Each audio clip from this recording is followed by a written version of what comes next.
Hello बच्चों, तो कैसे आप सब। आशा है कि आप सब बहुत अच्छे होंगे और अपनी तैयारी कर रहे होंगे। आपका एग्जाम जो है वो भी नज़दीक आ चुका है। तो इसी कड़ी में आज आपकी एग्जाम के लिए हम इस इम्पोर्टेंट वीडियो को कवर करने वाले शानदार तरीके से, और ये होने वाला आपका हिस्ट्री इतिहास की मैराथन क्लास।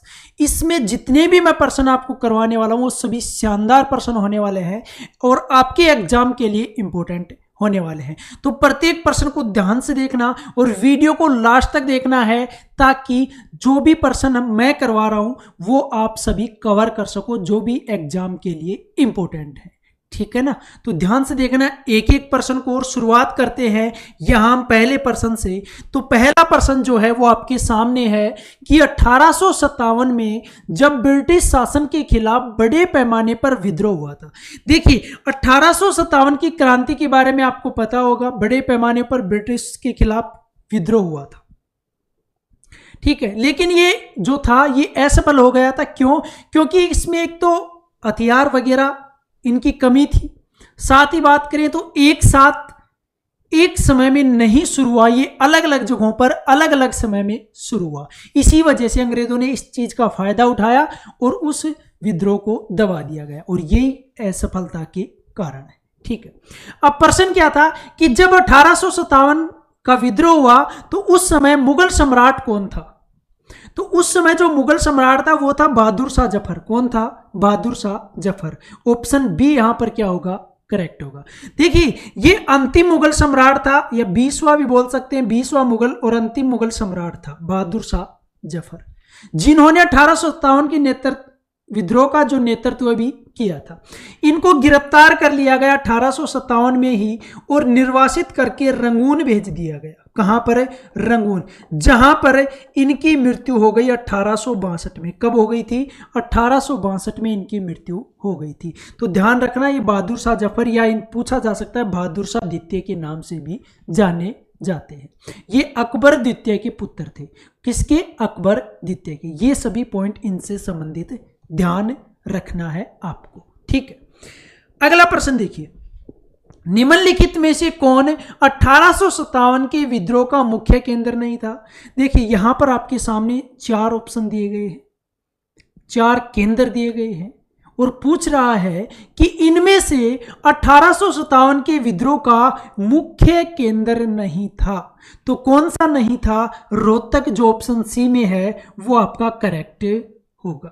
देखिए कानपुर की बात करें तो ये मुख्य केंद्र था 1857 की क्रांति का। यहां पर जो नेतृत्व किया था वो नाना साहेब ने किया था। किन्होंने किया था? नाना साहेब ने नेतृत्व किया था कानपुर से। साथ ही बात करें बरेली की, तो बरेली से नेतृत्व किया था खान बहादुर खान ने। खान बहादुर खान ने यहां से नेतृत्व किया था। इसके बाद आते हैं लखनऊ पर, और लखनऊ से नेतृत्व किया था बेगम हजरत महल ने। किसने किया था? बेगम हजरत महल ने लखनऊ से 1857 की क्रांति का नेतृत्व किया था। और मुख्य केंद्र ये थे कानपुर, जहां से नाना साहेब ने नेतृत्व किया, बरेली जहां से खान बहादुर खान ने नेतृत्व किया, साथ ही बात करें लखनऊ की तो वहां से किया बेगम हजरत महल ने नेतृत्व किया था। ठीक, चलिए अगला प्रश्न देखिए, मंगल पांडे को बैरकपुर में रिक्त स्थान को ब्रिटिश अधिकारियों पर हमला करने के लिए फांसी दी गई थी। देखिए जो मंगल पांडे हैं, यदि उनके बारे में बात करें तो ये 34वीं बंगाल नेटिव इन्फेंट्री रेजिमेंट जो थी, रेजिमेंट जो 34वीं बंगाल नेटिव इन्फेंट्री रेजिमेंट थी, उसमें ये सिपाही थे। क्या थे? सिपाही। और इन्होंने क्या किया था कि ब्रिटिश अधिकारियों पर हमला कर दिया था।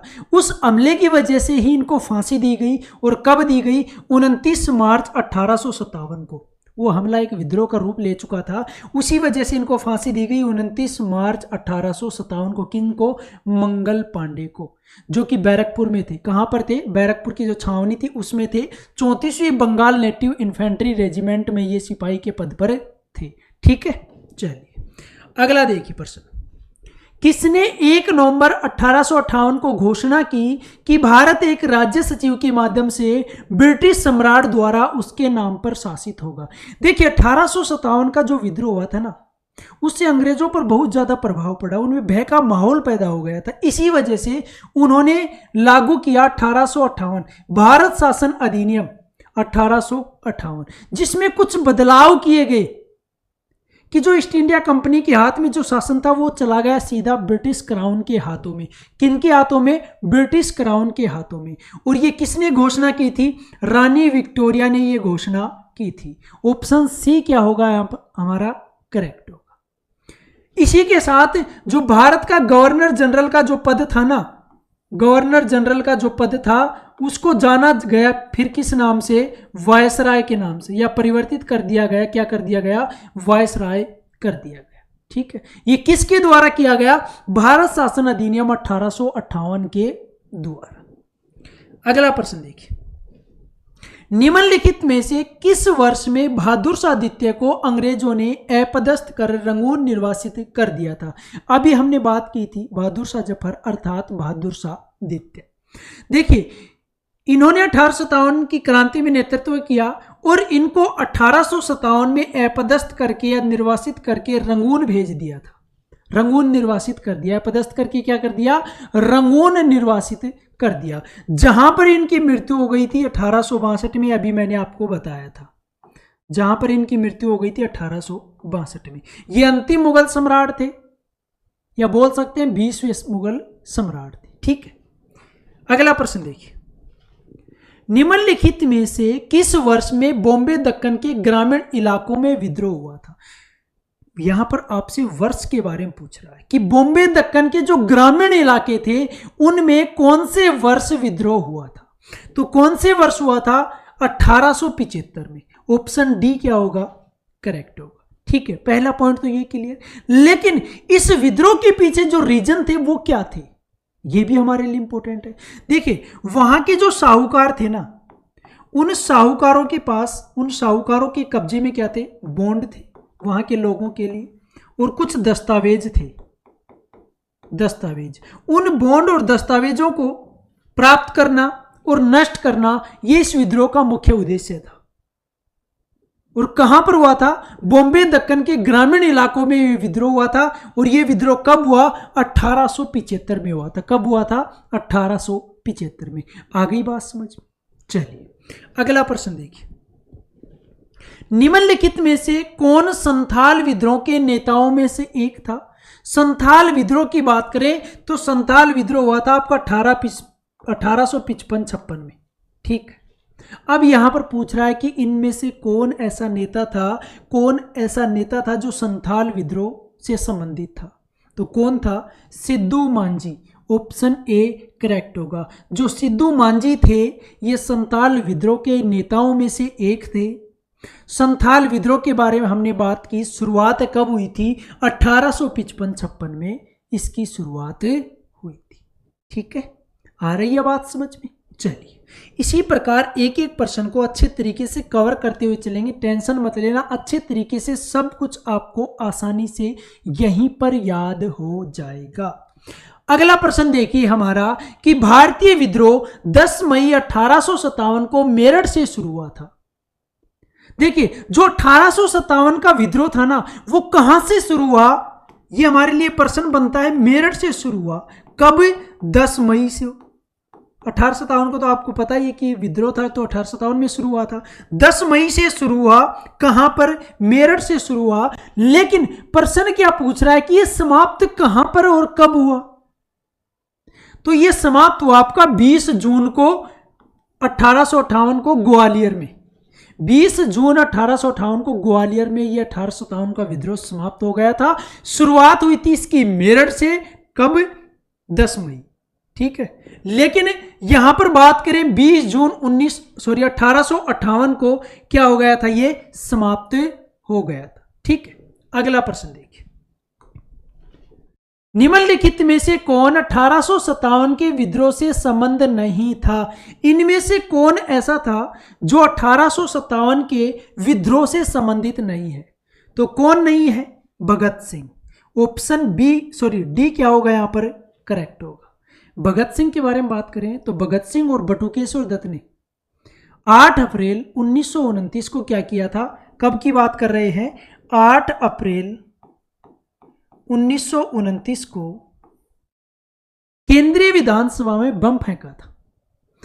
ठीक है, और इन्होंने भगत सिंह, राजगुरु और सुखदेव ने, एक अधिकारी था ब्रिटिश अधिकारी जॉन सैंडर्स, उसकी हत्या कर दी थी। इसी वजह से इनको फांसी की सजा दी गई थी। ठीक है, अब यहां पर प्रश्न पूछा है, वो आपका आंसर मिल गया। देखिए, कुंवर सिंह के बारे में बात करें तो इन्होंने बिहार से नेतृत्व किया था आंदोलन का। मंगल पांडे की बात करें तो ये 34वीं बंगाल नेटिव इन्फेंट्री रेजिमेंट में सिपाही थे, जिन्होंने अधिकारियों के ऊपर हमला कर दिया था, ब्रिटिश अधिकारियों पर। साथ ही बेगम हजरत महल की यहां पर हम बात करें तो इन्होंने लखनऊ से नेतृत्व किया था आंदोलन का। कहां से किया था? लखनऊ से नेतृत्व किया था आंदोलन का। ठीक है, आई बात समझ में? अगला प्रश्न देखिए, 1857 के विद्रोह के दौरान निम्नलिखित में से किसने फैजाबाद में नेतृत्व किया था? अब वही प्रश्न आपसे यहां पर पूछा गया कि फैजाबाद से किसने नेतृत्व किया था, किस आंदोलन का या किस विद्रोह का? 1857 का जो विद्रोह हुआ था उसकी हम यहां पर बात कर रहे हैं कि 1857 के विद्रोह का जो नेतृत्व किया था फैजाबाद से, वो किन्होंने किया था? तो मौलवी अहमदुल्ला ने किया था। ऑप्शन बी यहां पर क्या होगा? करेक्ट होगा। देखिए, जो मौलवी अहमदुल्ला है ये फैजाबाद में मौलवी के रूप में प्रसिद्ध हैं, या मौलवी के रूप नाम से जाने जाते हैं, मौलवी के रूप में जाने जाते हैं, मौलवी अहमदुल्ला, जिन्होंने 1857 की क्रांति या 1857 के विद्रोह का फैजाबाद में नेतृत्व किया था। आ गई बात समझ में? चलिए अगला प्रश्न देखिए, 1857 के विद्रोह के बाद ब्रिटिश सरकार द्वारा भारत में निम्नलिखित में से कौन सा परिवर्तन नहीं किया गया था? ये जो हम प्रश्न कर रहे हैं टॉपिक वाइज अच्छे तरीके से कवर करते हुए चलेंगे। पहला हमारा है 1857 के विद्रोह से संबंधित जितने भी इंपॉर्टेंट प्रश्न बनते हैं वो सब हम कवर करने वाले हैं। उसके बाद अगला टॉपिक होगा। तो इसी प्रकार से करते हुए ये आपकी हिस्ट्री की मैराथन क्लास शानदार होने वाली है। अब यहां पर प्रश्न क्या पूछा है कि 1857 के विद्रोह के बाद, मैंने बताया था कि 1857 का जब विद्रोह हुआ उस विद्रोह से ब्रिटिश जो थे वो भयभीत हो गए थे। इसी वजह से इन्होंने कुछ परिवर्तन किए थे, भारत में कुछ परिवर्तन किए, और ये प्रश्न पूछ रहा है कि इनमें से कौन सा ऐसा परिवर्तन नहीं था जो उन्होंने किया था, जो उन्होंने नहीं किया। तो पहला क्या था कि भारत का सेक्रेटरी ऑफ स्टेट नियुक्त किया गया, ये परिवर्तन उन्होंने किया था। ठीक है, तो ये हमारा आंसर नहीं होगा। फिर है कि ईस्ट इंडिया कंपनी के अधिकार ब्रिटिश साम्राज्य को सौंप दिए गए, ये भी उन्होंने परिवर्तन किया था। भारत का गवर्नर जनरल भारत का वायसराय बन गया, ये भी उन्होंने परिवर्तन किया था। लेकिन ऑप्शन बी है कि ब्रिटिश सेना में भारतीय सैनिकों की संख्या बढ़ाई गई, ये उन्होंने परिवर्तन नहीं किया गया। तो हमारा आंसर क्या होगा?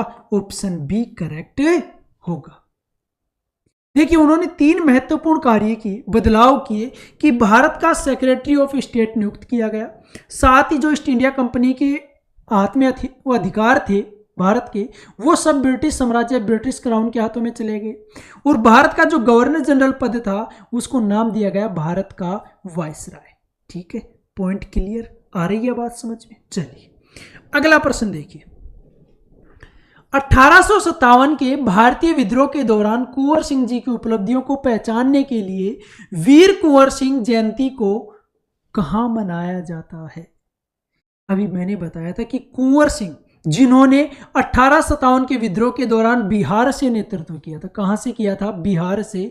तो इनकी उपलब्धि जो, इनकी जयंती जो है वो बिहार में मनाई जाती है। ऑप्शन बी क्या होगा? करेक्ट, बिहार के जगदीशपुर में स्पेशल रूप से यहां पर इनकी जयंती मनाई जाती है। ठीक है, चलिए अगला प्रश्न देखिए, 1857 का सिपाही विद्रोह तब हुआ जब भारत के गवर्नर जनरल कौन थे? यह भी इंपॉर्टेंट प्रश्न है कि जो 1857 का विद्रोह हुआ था वो उस समय भारत के गवर्नर जनरल कौन थे? देखिए, ध्यान ये रखना कि जब विद्रोह हुआ था ना उस समय तो जो पद था वो गवर्नर जनरल था, लेकिन जो 1858 का अधिनियम आया 1 साल बाद, उसमें उस पद का नाम क्या कर दिया गया? वायसराय कर दिया गया। क्या कर दिया गया? वायसराय।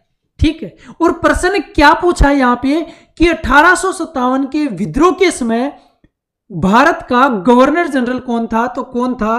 कैनिंग था, लॉर्ड कैनिंग। ऑप्शन डी क्या होगा?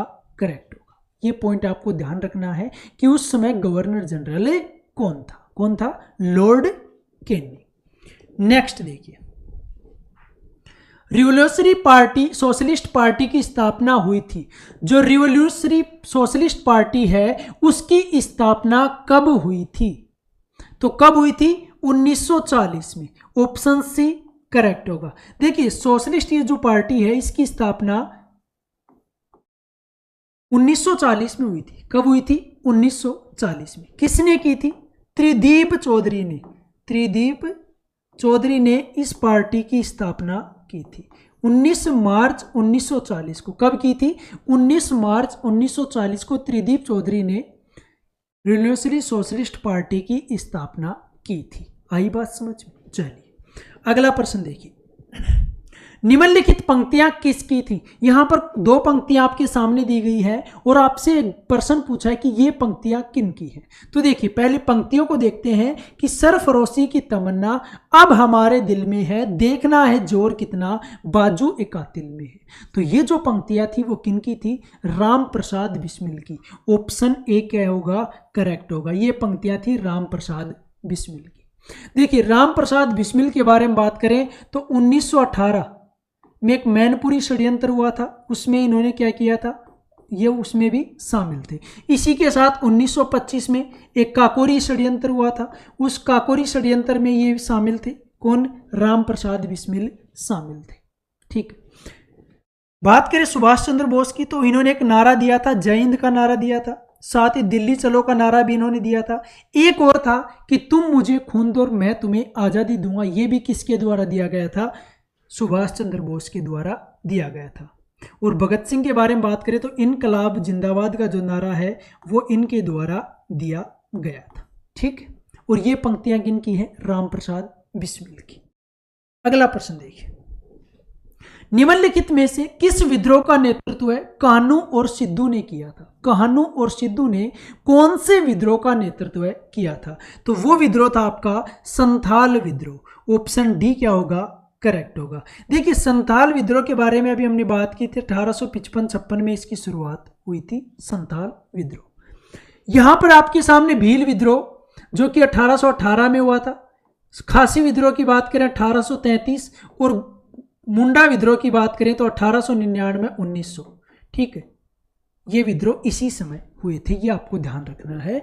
भील विद्रोह 1818, खासी विद्रोह 1833 और मुंडा विद्रोह 1899-1900 में। साथ ही बात करें संथाल विद्रोह तो ये था आपका 1855-56 में, 1855-56 में। ठीक है। और संथाल विद्रोह से संबंधित नेतृत्व किन्होंने किया था? कान्हू और सिद्धू ने किया था। Point clear? आ गई बात समझ में? चलिए अगला प्रश्न देखिए। निम्नलिखित में से किस क्रांतिकारी ने अपने मुकदमे के दौरान कहा था कि वह बम और पिस्तौल के पंथ का महिमा मंडन नहीं करना चाहते थे बल्कि समाज में क्रांति चाहते थे? देखिए जो केंद्रीय विधानसभा में इन्होंने बम फेंका था भगत सिंह और बटुकेश्वर दत्त ने, उसी संबंध में इनका मुकदमा हुआ था और उस मुकदमे के दौरान इन्होंने कहा था कि जो हमने बम फेंका था ना वो हम पिस्तौल के पंथ का महिमा मंडन नहीं करना चाहते, हम उससे क्रांति लाना चाहते हैं, लोगों में जागरूकता फैलाना चाहते हैं कि अंग्रेजों के खिलाफ खड़े हो, विद्रोह करें ताकि इन अंग्रेजों की सत्ता को यहां से जड़ से उखाड़ फेंका जाए। ये इनका मेन उद्देश्य था। और ये किन्होंने कहा था? भगत सिंह ने कहा था। ऑप्शन ए क्या होगा यहां पर? करेक्ट होगा। इन्होंने कहा था और इन्होंने केंद्रीय विधानसभा में बम फेंका था। ठीक है। अगला प्रश्न देखिए। अभिनव भारत सोसाइटी क्रांतिकारियों का एक गुप्त संगठन था, इसकी स्थापना हुई थी। किसकी बात कर रहे हैं? अभिनव भारत सोसाइटी। ये क्रांतिकारियों का एक गुप्त संगठन था जिसकी स्थापना हुई थी बॉम्बे प्रेसिडेंसी में। ऑप्शन ए क्या होगा यहां पर? करेक्ट होगा। विनायक दामोदर सावरकर और उनके भाई थे गणेश दामोदर सावरकर, उनके द्वारा 1904 में इस सोसाइटी की स्थापना की गई। और इस सोसाइटी का नाम क्या है? अभिनव भारत सोसाइटी, जो कि क्रांतिकारियों का क्या था? एक गुप्त संगठन था। ठीक है, जिसकी स्थापना बॉम्बे प्रेसिडेंसी में हुई थी। Clear point? चलिए अगला प्रश्न देखिए। निम्नलिखित में से कौन सा क्रांतिकारी स्वदेश बांधव समिति से जुड़ा था? इनमें से कौन सा क्रांतिकारी जो स्वदेश बांधव समिति है उससे जुड़ा था? तो वो आपका अश्वनी कुमार दत्ता। ऑप्शन डी क्या होगा? करेक्ट होगा। देखिए, स्वदेश बांधव समिति के बारे में यदि हम बात करें तो इसकी स्थापना जो आपकी 6 अगस्त 1905 को हुई थी। कहां पर की गई थी? बरिशाला जिला था बांग्लादेश में, वहां पर इसकी स्थापना हुई थी। किसके द्वारा? अश्वनी कुमार दत्ता के द्वारा इसकी स्थापना की गई। स्वदेश बांधव समिति की स्थापना कब हुई? 6 अगस्त 1905 को। ठीक है, चलिए अगला प्रश्न देखिए। निम्नलिखित में से किस क्रांतिकारी समूह के सदस्यों ने 1927 में सहायक पुलिस अधीक्षक जॉन सैंडर्स की हत्या कर दी थी? कौन सा क्रांतिकारी समूह था जिसने 1927 में सहायक पुलिस अधीक्षक जॉन सैंडर्स की हत्या कर दी? तो किन्होंने की थी? Hindustan Republican association. Hindustan Republican association समूह के सदस्य थे जिन्होंने 1927 में सहायक पुलिस अधीक्षक जॉन सैंडर्स की हत्या कर दी थी, जो भगत सिंह सुखदेव थे उनके द्वारा की गई थी। फिर उनको इस सजा के तौर पर फांसी दे दी गई थी। ठीक है, चलिए अगला प्रश्न देखिए।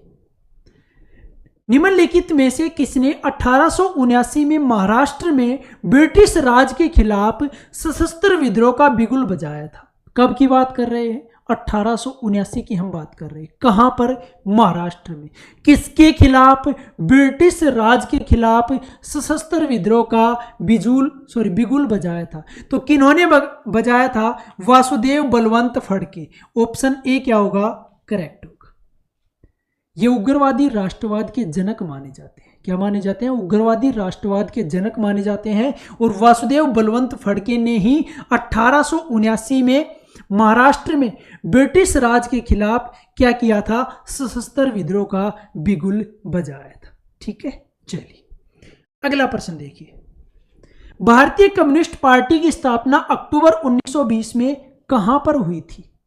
जो भारतीय कम्युनिस्ट पार्टी है, CPI, communist party of India अर्थात भारतीय कम्युनिस्ट पार्टी, इसकी जो स्थापना है वो 1920 में कहां पर हुई थी? ताशकंद में हुई थी। कहां पर हुई थी? ताशकंद में। ऑप्शन डी क्या होगा यहाँ पर? करेक्ट होगा। ठीक है, कहां पर हुई थी? ताशकंद में। नेक्स्ट क्वेश्चन देखिए। क्रांतिकारी नायक अशफाक उल्लाह खान को रिक्त स्थान के लिए मौत की सजा सुनाई गई थी। जो क्रांतिकारी नायक थे अशफाक उल्लाह खान, इनको किसके लिए मौत की सजा सुनाई गई? तो किसके लिए सुनाई गई थी? काकोरी ट्रेन डकैती के मामले में। ऑप्शन सी क्या होगा? करेक्ट होगा। जो काकोरी ट्रेन डकैती हुई थी वो 1925 में हुई थी। कब हुई थी? 1925 में। बात करें चोरा चोरी, यहां पर दिख रहा है आपको चोरा चोरी जो कांड हुआ था वो हुआ था आपका 4 फरवरी 1922 को। कब हुआ था? 4 फरवरी 1922 को। और काकोरी ट्रेन डकैती हुई थी 1925 में। इसी मामले में जो क्रांतिकारी नायक थे हमारे अशफाक उल्लाह खान, उनको फांसी की सजा सुनाई गई थी। ठीक है, चलिए अगला प्रश्न देखिए। आर्म्स एक्ट, जिसमें भारतीयों को हथियार रखने की अनुमति नहीं दी थी, में पारित किया गया था। आर्म्स एक्ट की हम बात कर रहे हैं, तो ये था 1878। ऑप्शन ए करेक्ट होगा। देखिए, आर्म्स एक्ट 1878 के द्वारा ये कानून लाया गया कि भारतीयों के पास हथियार नहीं होंगे जब तक उनके पास लाइसेंस नहीं है, या वो बिना लाइसेंस का हथियार नहीं रख सकते। किस अधिनियम के द्वारा? आर्म्स एक्ट अधिनियम 1878 के द्वारा ऐसा लागू किया गया। ठीक है, चलिए अगला प्रश्न देखिए हमारा। ब्रिटिश संसद के निम्नलिखित में से किस अधिनियम में कहा गया कि ब्रिटिश कैबिनेट के एक सदस्य को भारत के एक राज्य सचिव के रूप में नियुक्त किया गया? किस अधिनियम में ऐसा कहा गया था? अभी हमने बात की थी कि स्टेट आयुक्त नियुक्त किया गया, उसी की हम यहां पर बात कर रहे हैं। वही चीजें यहां पर आपके सामने है। तो वो अधिनियम था आपका भारत सरकार अधिनियम 1858। ऑप्शन बी करेक्ट होगा। देखिए, इसमें कुछ चीजों में बदलाव किए गए थे ब्रिटिश सरकार के द्वारा, भारत में कुछ परिवर्तन किए गए थे। एक तो आपका यही था कि ब्रिटिश कैबिनेट के एक सदस्य को भारत के एक राज्य सचिव नियुक्त किया जाएगा। पहला तो यही था। दूसरा था आपका जो ब्रिटिश सत्ता थी ईस्ट इंडिया कंपनी के हाथों में, वो चली गई ब्रिटिश क्राउन के हाथों में। किसके हाथों में? ब्रिटिश क्राउन के हाथों में सौंप दी गई। ठीक है, अब वहां से सत्ता का हस्तांतरण हो रहा था या वहां से सत्ता चल रही थी। ठीक है, इसके बाद तीसरा जो गवर्नर जनरल का पद था वो बदला गया वायसराय के तौर पर।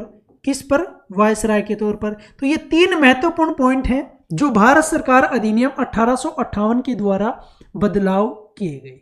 ठीक है, पॉइंट क्लियर? चलिए अगला प्रश्न देखिए, ध्यान से देखना इस प्रश्न को। बंगाल विभाजन कब हुआ था? सीधा सा, इजी सा, आसान लैंग्वेज में आपके सामने दिया गया कि बंगाल विभाजन कब हुआ था। तो बंगाल विभाजन हुआ था आपका 1905 में। ऑप्शन सी क्या होगा? करेक्ट होगा। देखिए, बंगाल विभाजन की यदि हम बात करें ना तो 16 अक्टूबर 1905 को बंगाल विभाजन हुआ था। 16 अक्टूबर 1905 को। लेकिन प्रश्न ये बनता है कि इसकी पहले घोषणा हो गई थी। वो घोषणा हुई थी 19-20 जुलाई को 1905 में। 19 जुलाई 1905 को घोषणा हो गई थी। लॉर्ड कर्जन ने शिमला से घोषणा की थी। किन्होंने की थी? लॉर्ड कर्जन ने शिमला से घोषणा की थी कि बंगाल विभाजन हम करने जा रहे हैं, और वो लागू कब हो गई? 16 अक्टूबर 1905 को। इसका विरोध हुआ, घोषणा के बाद ही विरोध शुरू हो गया था। और वहां से किसकी शुरुआत हुई? स्वदेशी आंदोलन की शुरुआत हुई। किस आंदोलन की? स्वदेशी आंदोलन की शुरुआत हुई कि यहां पर विदेशी वस्तुओं का बहिष्कार किया गया और स्वदेशी चीजों को अपनाया गया। इस आंदोलन की यहां पर शुरुआत हुई थी। तो ध्यान रखना, पूछा जा सकता है कि स्वदेशी आंदोलन किसके विरुद्ध शुरू किया गया था? बंगाल विभाजन के विरुद्ध शुरू किया गया था। कब बंगाल विभाजन की घोषणा हुई? 19 जुलाई 1905 को लॉर्ड कर्जन के द्वारा। लागू कब हुआ? 16 अक्टूबर 1905 को। लेकिन ध्यान रखना, यह रद्द कब हुआ? बंगाल विभाजन कब रद्द हुआ? 1911 में।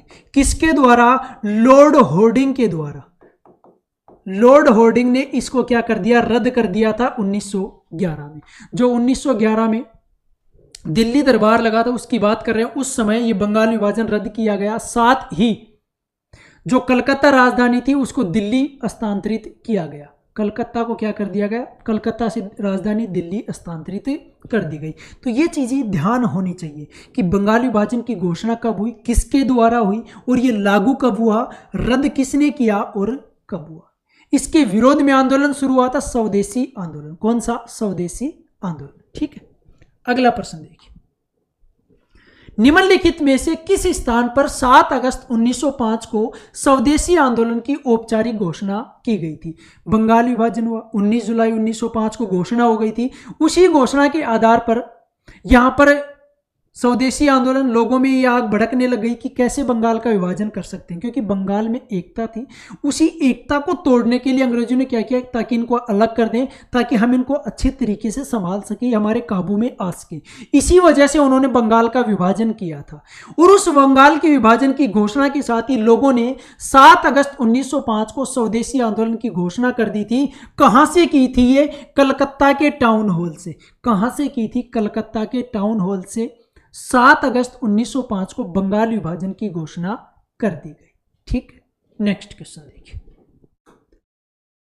निम्नलिखित में से किस पार्टी ने बंगाल के विभाजन के कदम का समर्थन किया था? देखिए, बंगाल का विभाजन किया गया ब्रिटिश सरकार के द्वारा, लेकिन एक पार्टी ऐसी थी जिसने बंगाल विभाजन का समर्थन किया था। वो आपके सामने यहां पर प्रश्न है कि किस पार्टी ने उसका समर्थन किया था। तो वो थी आपकी All India Muslim League. Option C क्या होगा?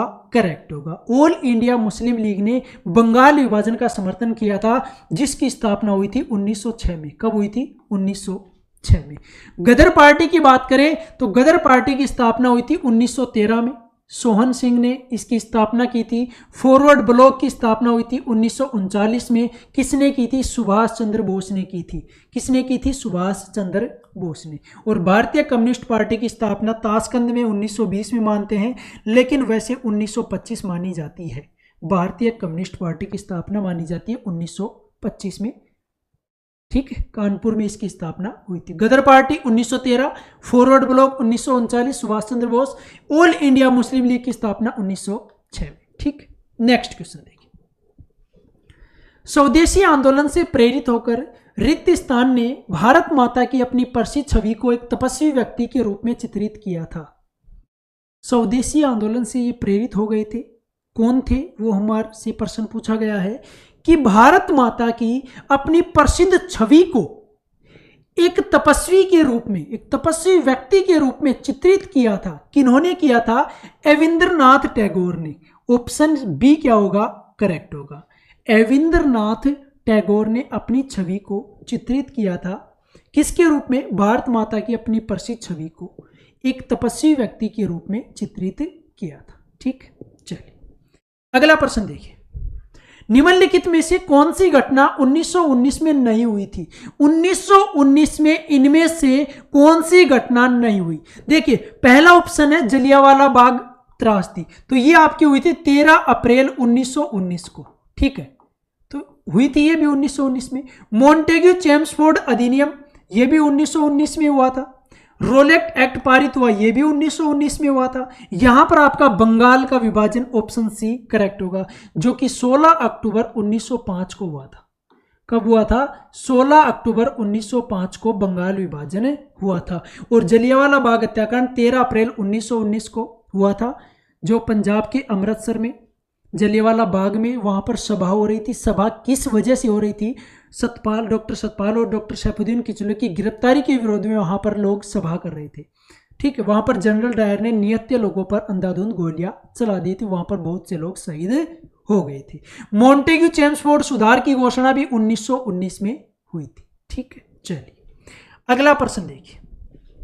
भारत के गवर्नर जनरल को पहली बार वायसराय की उपाधि कब दी गई?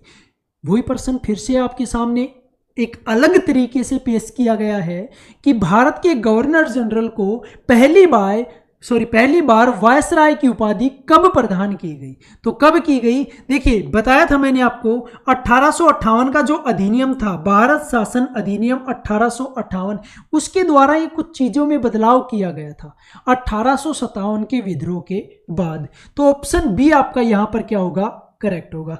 कुछ चीजें चेंज की गई ब्रिटिश सरकार ने भारत में। वो एक तो सचिव, भारत का राज्य सचिव नियुक्त किया गया।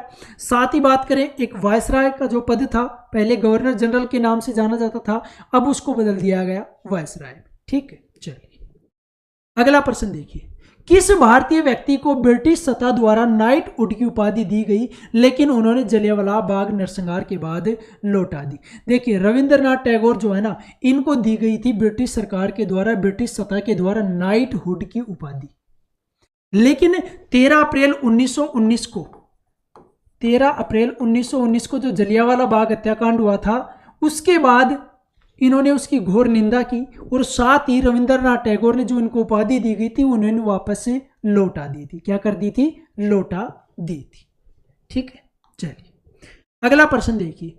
अमार सोनार बांग्ला बांग्लादेश का राष्ट्रगान किसके द्वारा रचा गया था? देखिए जब बंगाल विभाजन हुआ ना, उस समय स्वदेशी आंदोलन चल रहा था उसके विरोध में, और उस स्वदेशी आंदोलन के दौरान ही रविंद्रनाथ टैगोर ने ये गीत लिखा था अमार सोनार बांग्ला, जो बाद में जाकर क्या बना? बांग्लादेश का राष्ट्रगान बना था। क्या बना था? बांग्लादेश का राष्ट्रगान बना था। ठीक है, चलिए अगला प्रश्न देखिए।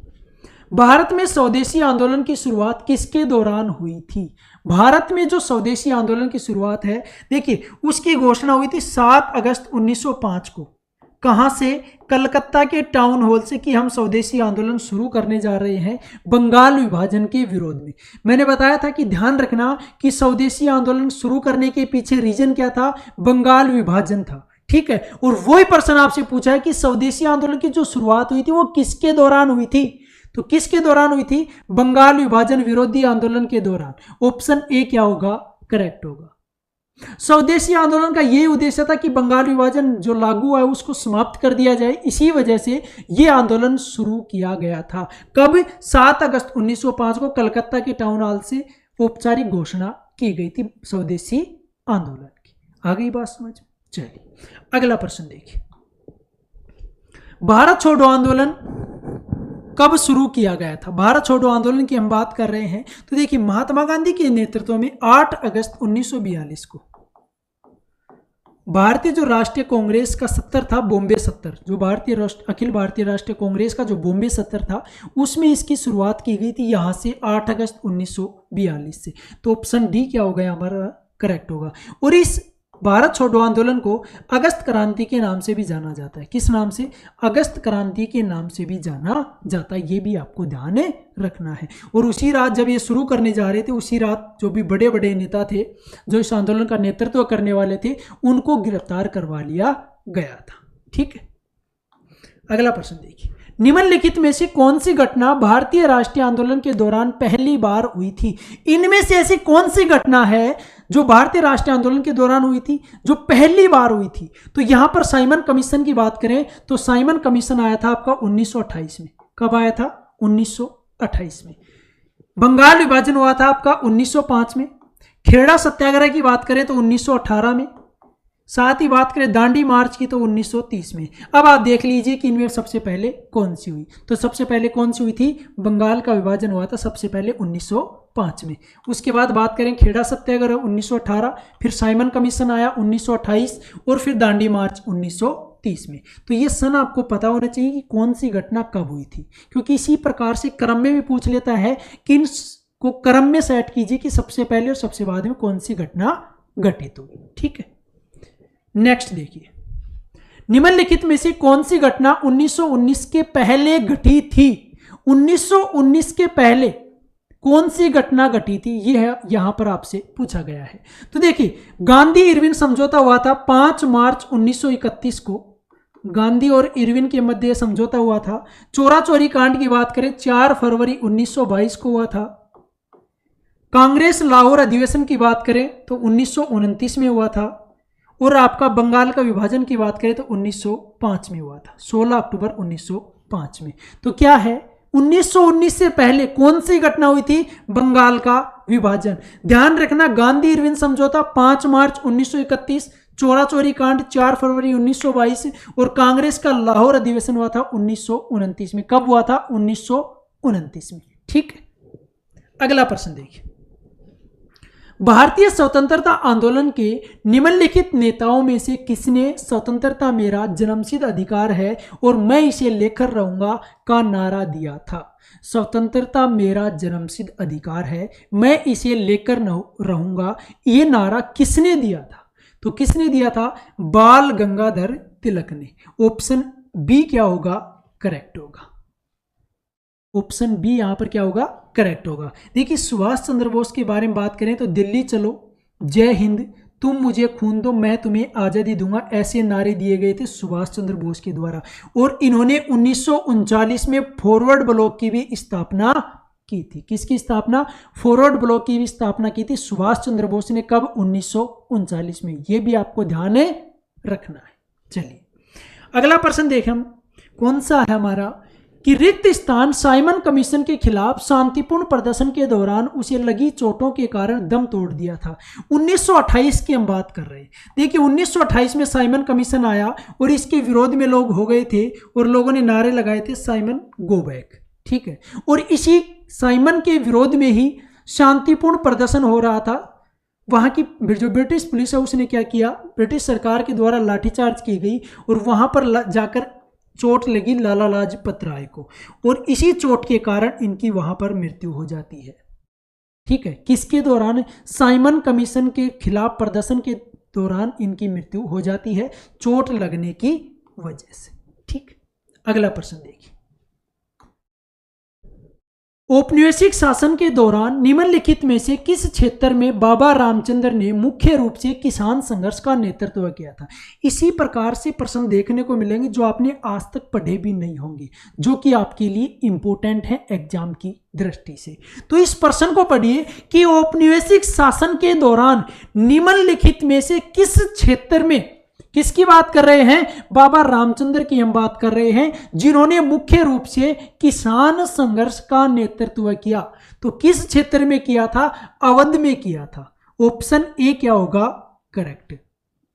बाबा रामचंद्र ने अवध क्षेत्र में मुख्य रूप से किसान संघर्ष का क्या किया था? नेतृत्व किया था। ठीक, चलिए, अगला प्रश्न है, निम्नलिखित में से किस स्थान पर सी राजगोपालाचारी ने वर्ष 1930 में नमक कानून तोड़ा था?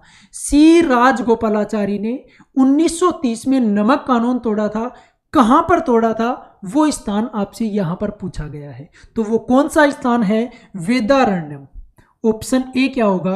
करेक्ट होगा। जो सी राजगोपालाचारी थे उन्होंने 1930 में नमक कानून तोड़ा था और वो कहां पर? वेदारण्यम में। कहां पर? वेदारण्यम में। नेक्स्ट क्वेश्चन, निम्नलिखित में से किसने 1876 में कलकत्ता में इंडियन एसोसिएशन की स्थापना करके भारतीय राष्ट्रीय आंदोलन की नींव रखी थी?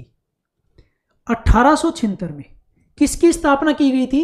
इंडियन एसोसिएशन की स्थापना। तो ध्यान रखना, जो इंडियन एसोसिएशन है उसकी स्थापना कब हुई? 1876 में। कहां पर की गई? कलकत्ता में। कहां पर की गई? कलकत्ता में। अब प्रश्न क्या पूछ रहा है कि उसकी स्थापना करके भारतीय राष्ट्रीय आंदोलन की नींव रखी। अब स्थापना किसने की? सुरेंद्रनाथ बनर्जी ने। ऑप्शन डी क्या होगा? करेक्ट होगा। तो इंडियन एसोसिएशन के बारे में डिटेल पता लग गई कि उसकी स्थापना कब हुई थी? 1876 में। कहां पर? कलकत्ता में। किसके द्वारा की गई? सुरेंद्रनाथ बनर्जी के द्वारा इंडियन एसोसिएशन की स्थापना की गई और इसी स्थापना के साथ भारत में राष्ट्रीय आंदोलन की नींव रखी गई। ठीक है, चलिए अगला प्रश्न देखिए। निम्नलिखित में से किसने मोतीलाल नेहरू के साथ में स्वराज पार्टी के निर्माण में महत्वपूर्ण भूमिका निभाई थी? देखिए, स्वराज पार्टी के बारे में बात करें तो स्वराज पार्टी की स्थापना 1923 में की गई थी। मोतीलाल नेहरू और साथ में जो हमसे प्रश्न पूछा है कि उन किसके सहयोग के, तो चित्तरंजन दास। ऑप्शन बी क्या होगा? करेक्ट। चित्तरंजन दास और मोतीलाल नेहरू इन दोनों ने ही 1923 में स्वराज पार्टी की क्या की थी? स्थापना की थी। Point clear. चलिए अगला प्रश्न देखिए। सुभाष चंद्र बोस द्वारा स्थापित भारतीय राष्ट्रीय सेना में महिला रेजिमेंट का नाम क्या था? देखिए, सुभाष चंद्र बोस के बारे में बात करें तो उन्होंने एक राष्ट्रीय सेना में एक महिला रेजिमेंट स्थापित की थी। उस महिला रेजिमेंट का आपसे यहां पर नाम पूछा गया है। तो वो महिला रेजिमेंट थी झांसी की रानी रेजिमेंट। ऑप्शन ए करेक्ट होगा। साथ ही ये भी ध्यान रखना, फॉरवर्ड ब्लॉक की स्थापना 1939 में किसके द्वारा की गई? सुभाष चंद्र बोस के द्वारा की गई। जय हिंद का नारा किसके द्वारा किया गया? सुभाष चंद्र बोस के द्वारा दिया गया। अगला प्रश्न देखिए। मणिपुर के किस महाराजा ने भारत सरकार के साथ विलय पत्र पर हस्ताक्षर किए थे? मणिपुर के कौन से महाराजा थे जिन्होंने भारत सरकार के साथ विलय पत्र पर हस्ताक्षर किए थे जब ये विलय हो रहा था रियासतों का? उस समय की बात कर रहे हैं कि मणिपुर के एक महाराजा थे जिन्होंने भारत के साथ विलय पत्र पर हस्ताक्षर किए थे और वो थे आपके बोध चंद्र सिंह। ऑप्शन बी क्या होगा? करेक्ट। कौन थे? बोध चंद्र सिंह, जिन्होंने भारत सरकार के साथ विलय पत्र पर हस्ताक्षर किए थे। ठीक है, चलिए अगला प्रश्न देखिए। निम्नलिखित में से कौन कांग्रेस सोशलिस्ट पार्टी के संस्थापक सदस्यों में एक थे? जो कांग्रेस सोशलिस्ट पार्टी है उसके संस्थापक सदस्यों में थे एक कौन थे? तो वो थे आपके राम मनोहर लोहिया। ऑप्शन डी क्या होगा? करेक्ट होगा। जो कांग्रेस सोशलिस्ट पार्टी है उस पार्टी के संस्थापक सदस्यों में थे एक थे कौन? राम मनोहर लोहिया। Next question. 1923 का झंडा सत्याग्रह किस शहर में आयोजित किया गया? देखिए, 1923 का जो झंडा सत्याग्रह है वो कौन से शहर में आयोजित किया गया? तो किस में किया गया? नागपुर में। ऑप्शन बी करेक्ट होगा। देखिए, जो झंडा सत्याग्रह था ना, ये सविनय अवज्ञा जो आंदोलन था उसी का एक हिस्सा था जो कि 1923 में कहां पर आयोजित किया गया? नागपुर में आयोजित किया गया। अगला प्रश्न देखिए। निम्नलिखित में से किस वर्ष में कांग्रेस सोशलिस्ट पार्टी अर्थात सीएसपी की स्थापना की गई? कांग्रेस सोशलिस्ट पार्टी सीएसपी की स्थापना किस वर्ष की गई? 1934 में की गई। ऑप्शन ए करेक्ट होगा। 1934 में सीएसपी की स्थापना, कांग्रेस सोशलिस्ट पार्टी की स्थापना की गई। रिक्त स्थान को फरवरी 1915 के गदर षड्यंत्र में उनकी भूमिका के लिए नवंबर 1915 में लाहौर में निष्पादित किया गया। प्रश्न को ध्यान से पढ़ना, एक बार में नहीं समझ में आ रहा है, एक बार फिर से पढ़िए कि किनको फरवरी 1915 के गदर षड्यंत्र में उनकी भूमिका के लिए 1915 में जो गदर षड्यंत्र हुआ था उनमें उनकी भूमिका पाई गई। उसी के लिए नवंबर 1915 में लाहौर में उनको निष्पादित किया गया। तो कौन थे? करतार सिंह सराभा। ऑप्शन ए क्या होगा? करेक्ट होगा। गदर षड्यंत्र में इनकी भूमिका पाई गई, इसी वजह से इनको 1915 में फांसी दी गई। और ये उस समय कितने वर्ष के थे? 18 वर्ष के। कितने वर्ष के थे? 18 वर्ष के। कौन थे? करतार सिंह सराभा थे। ठीक है, नेक्स्ट क्वेश्चन देखिए। अगला प्रश्न है कि अशोक ने अपने क्षेत्र में सामाजिक समस्याओं को हल करने के लिए किसको नियुक्त किया था? अशोक मौर्य वंश की हम यहाँ पर बात करें, मौर्य वंश के जो महान शासक थे अशोक, उनके बारे में यहाँ पर चर्चा की जा रही है। देखिए पहले प्रश्न को देख लेते हैं, उसके बाद चर्चा करते हैं मौर्य वंश के बारे में। तो अशोक ने अपने क्षेत्र में सामाजिक समस्याओं को हल करने के लिए किसकी नियुक्ति की थी? धम्म महामात्र की। ऑप्शन डी यहाँ पर क्या होगा? करेक्ट होगा। देखिए आपको यहां पर एक समाहर्ता दिख रहा होगा। समाहर्ता ये कौन होते थे? ये राजस्व के उच्च अधिकारी होते थे। क्या होते थे? राजस्व में जो उच्च पद पर होते थे, उच्च अधिकारी होते थे, वो कहलाते थे समाहर्ता। ठीक है, इसके बाद यहां से भी आपको प्रश्न जरूर देखने को मिलता है, इंपॉर्टेंट है, अमात्य। ये अमात्य क्या होते हैं? उच्च पदस्थ अधिकारी, ऊंचे पदों पर जो बैठे होते हैं वो क्या होते हैं? अमात्य कहलाते हैं। और यहां पर समाहर्ता की हम बात करें तो ये राजस्व के उच्च पदस्थ अधिकारी होते हैं, समाहर्ता। बात करें धम्म महामात्रों की तो ये होते हैं सामाजिक समस्याओं को हल करने के लिए अशोक के द्वारा नियुक्त किए गए थे। यहां तक आपका पॉइंट क्लियर? देखिए बात करें मौर्य वंश के बारे में, तो मौर्य वंश की जो स्थापना है वो 322 ईसा पूर्व की थी। किसने? चंद्रगुप्त मौर्य ने। नंद वंश के अंतिम शासक घनानंद को पराजित करके मौर्य वंश की जो स्थापना है वो चंद्रगुप्त मौर्य ने की थी। किसकी सहायता से? चाणक्य की सहायता से, जिनको हम कौटिल्य या विष्णुगुप्त के नाम से भी जानते हैं। ठीक है, इसके बाद देखिए यहां पर जो मौर्य वंश ने शासन किया था वो 322 ईसा पूर्व से 185 ईसा पूर्व तक शासन किया था। किसने? मौर्य वंश में। उसमें इसके बाद आपका बिंदुसार हुआ, फिर अशोक हुआ। अशोक ने एक युद्ध लड़ा था, आपको भी पता होगा, कलिंग का युद्ध हुआ था। वो इंपॉर्टेंट है, 261 ईसा पूर्व में हुआ था कलिंग युद्ध। उस समय कलिंग का जो शासक था या कलिंग पर जो शासन कर रहा था वो राजा कौन था? नंदराज था। देखिए यहां से ये तो आपको पता है कि हां कलिंग का राजा उस समय नंदराज था, लेकिन पॉइंट यह बनता है कि यह जानकारी हमें कहां से प्राप्त होती है कि कलिंग का राजा नंदराज था? तो यह जो जानकारी है वो हमें प्राप्त होती है आथी गुम्फा अभिलेख से। किससे? आथी गुम्फा अभिलेख से यह जानकारी प्राप्त होती है। और यह भी ध्यान रखना कि जो कलिंग युद्ध हुआ था उसकी जानकारी कहां से प्राप्त होती है? 13वें शिलालेख। किस शिलालेख से? 13वें शिलालेख। उस समय कलिंग की राजधानी क्या थी? तोसली थी। तोसली किसके लिए प्रसिद्ध था? हाथियों के लिए प्रसिद्ध था। ठीक है, यह ध्यान रखना है, किसके लिए प्रसिद्ध था? हाथियों के लिए।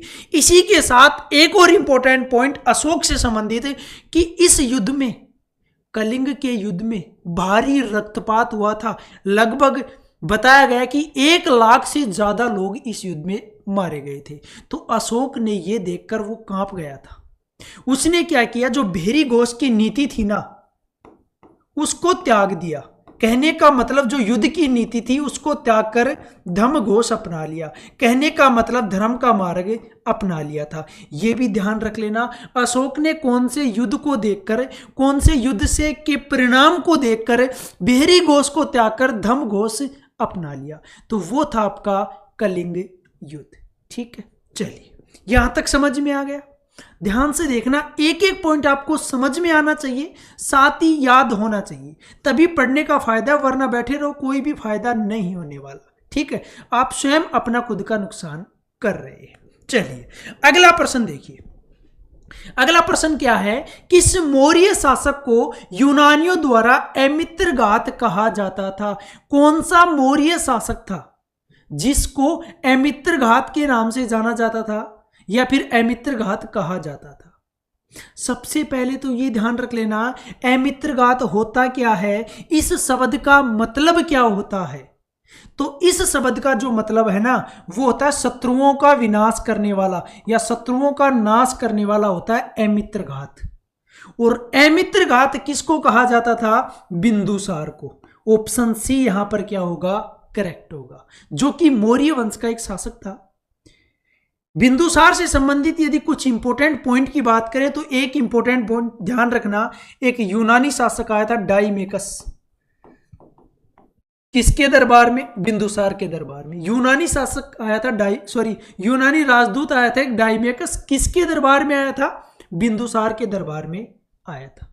चंद्रगुप्त मौर्य के दरबार में भी एक राजदूत आया था, वो था आपका मैगस्थनीज, जिसने एक पुस्तक लिखी थी जिसका नाम था इंडिका। क्या लिखी थी? इंडिका नामक पुस्तकें लिखी थी। ये भी आपको ध्यान रखनी है। देखिए, इस मैगस्थनीज के बारे में यदि हम चर्चा करें तो यहां पर मैगस्थनीज जो आया था चंद्रगुप्त प्रथम के दरबार में, चंद्रगुप्त मौर्य के दरबार में, यहां पर एक युद्ध हुआ था सेल्यूकस निकेटर और चंद्रगुप्त मौर्य के बीच में। ठीक है, वो युद्ध कब हुआ था? 305 ईसा पूर्व, 305 ईसा पूर्व, जिसमें क्या हुआ कि जो सेल्यूकस निकेटर था उसने अपनी पुत्री का विवाह किया चंद्रगुप्त मौर्य के साथ, साथ ही 4 प्रांत भी दिए थे। और इसके बदले में चंद्रगुप्त मौर्य ने सेल्यूकस निकेटर को 500 हाथी उपहार में दिए थे। कितने हाथी? 500 हाथी। यहां पर आपका ऑप्शन में एक है समुद्रगुप्त। ये गुप्त वंश का शासक था जिसको भारत के नेपोलियन के नाम से जाना जाता है, भारत के नेपोलियन की संज्ञा दी जाती है समुद्रगुप्त, जिन्होंने अपने आप को सिक्कों पर वीणा बजाते हुए दर्शाया गया है। कहने का मतलब ये संगीत प्रेमी थे। उन सिक्कों से अंदाजा लगाया जा सकता है कि ये क्या थे? संगीत प्रेमी थे। यहां पर बात करें कनिष्क की, कुषाण वंश का शासक था कनिष्क।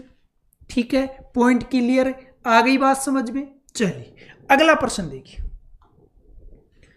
किस योद्धा ने 322 ईसा पूर्व में कौटिल्य की सहायता से, कौटिल्य भी बताया था, विष्णुगुप्त हो गए, चाणक्य, इन्हीं नाम से इनको जाना जाता था, सहायता से अंतिम नंद शासक कौन था? गणानंद को पराजित किया था। 322 ईसा पूर्व किसने पराजित किया था? चंद्रगुप्त मौर्य ने किया था। ऑप्शन बी क्या होगा? करेक्ट होगा। किसकी सहायता से? चाणक्य की सहायता से, जिसके अन्य नाम है कौटिल्य और विष्णुगुप्त। और कौटिल्य और विष्णुगुप्त और बात करें तो इनकी एक पुस्तक है अर्थशास्त्र। अर्थशास्त्र, देखिए नाम से अंदाजा लगा सकते हो इकोनॉमी से रिलेटेड होगी, अर्थव्यवस्था से रिलेटेड होगी, लेकिन नहीं, ये जरूर ध्यान रख लेना, ये जो पुस्तक है ना, ये राजनीति से संबंधित है। किससे संबंधित है? राजनीति से। नाम है इसका अर्थशास्त्र। ठीक है, किसके द्वारा लिखी गई थी? चाणक्य के द्वारा लिखी गई थी। तभी तो कहा जाता है हमारी राजनीति में कोई भी ऐसा नेता होता, कद्दावर नेता, उसको बोला जाता है कि ये है चाणक्य, राजनीति का किंग है। ठीक है ना, यहां से ये शब्द निकल कर आया है। इसके बाद देखिए, यहां पर हम किसकी बात कर रहे थे? 322 ईसा पूर्व की बात कर रहे थे, मौर्य वंश की बात कर रहे थे। चंद्रगुप्त मौर्य ने नंद वंश के अंतिम शासक गणानंद को पराजित करके किसकी स्थापना की थी? मौर्य वंश की स्थापना की थी। यहां पर हमने बात कर ली कि एक युद्ध भी हुआ था सेल्यूकस निकेटर और चंद्रगुप्त मौर्य के बारे में 305 ईसा पूर्व में, ये भी पॉइंट क्लियर हो चुका है। साथ ही मैगस्थनीज आया था किसके दरबार में? जो सेल्यूकस निकेटर ने भेजा था राजदूत के रूप में चंद्रगुप्त मौर्य के दरबार में। ठीक है, इसके साथ ही हम बात करें अगले प्रश्न की, तो अगला प्रश्न देखिए, नीचे दिए गए कथनों में से कौन सा सही है? आपके सामने 2 कथन दिए गए हैं, इन दोनों कथनों में से पूछा है कि इनमें से कौन सा सही है।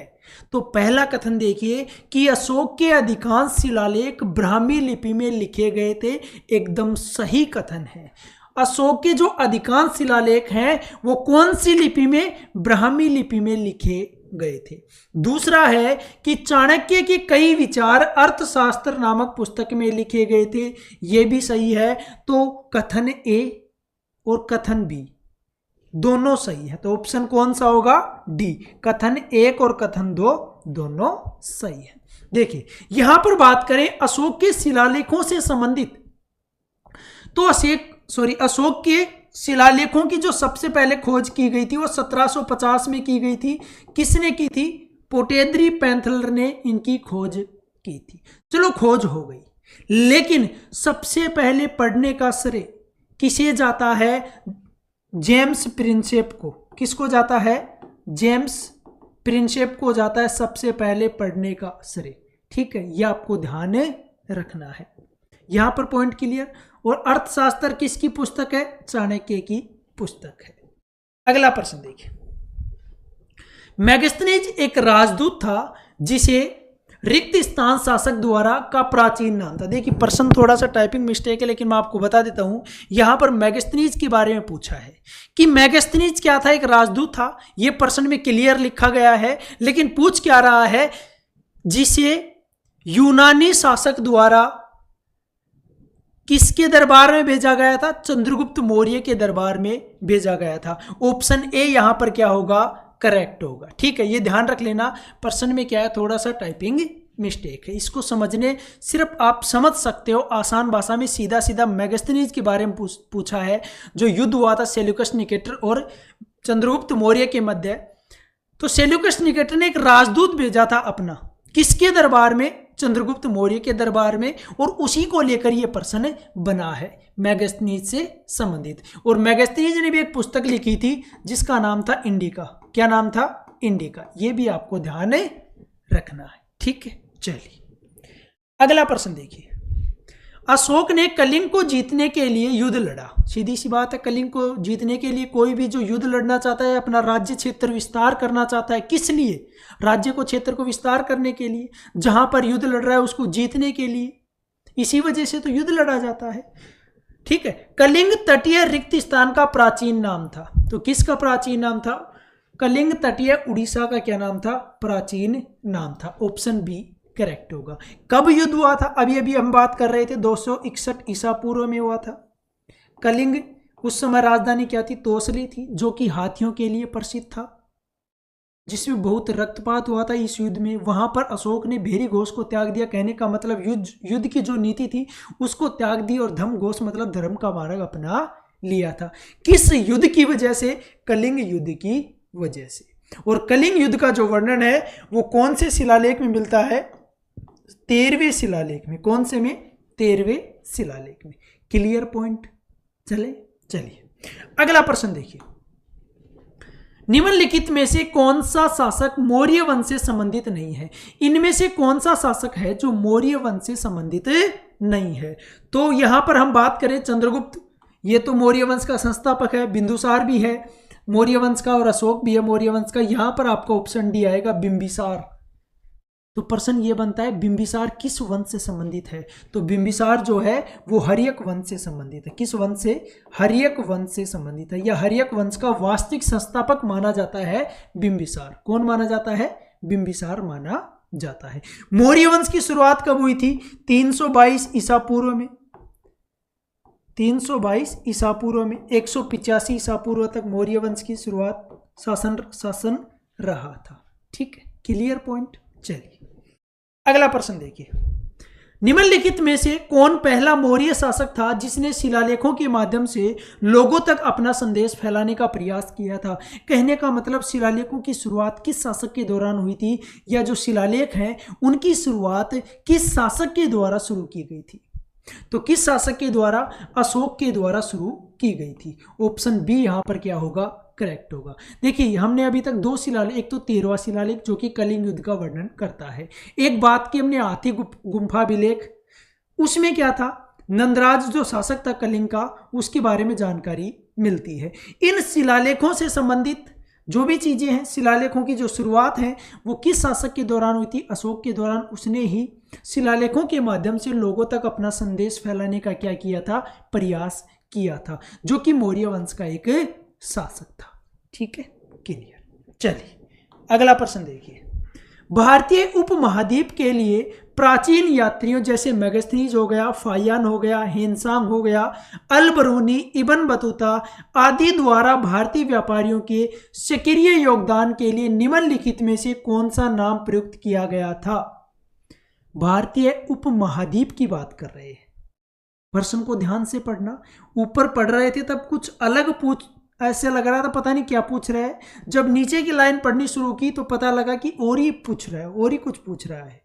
तो प्रश्न को ध्यान से पढ़ना, अच्छे से समझ में आ जाएगा। देखिए पहली लाइन है कि भारतीय उपमहाद्वीप के लिए, एक लास्ट लाइन देखिए, कौन सा नाम प्रयुक्त किया गया था, किसके योगदान के लिए, प्राचीन यात्रियों के सक्रिय व्यापार के योगदान के लिए। तो वो नाम क्या था, सुवर्ण भूमि।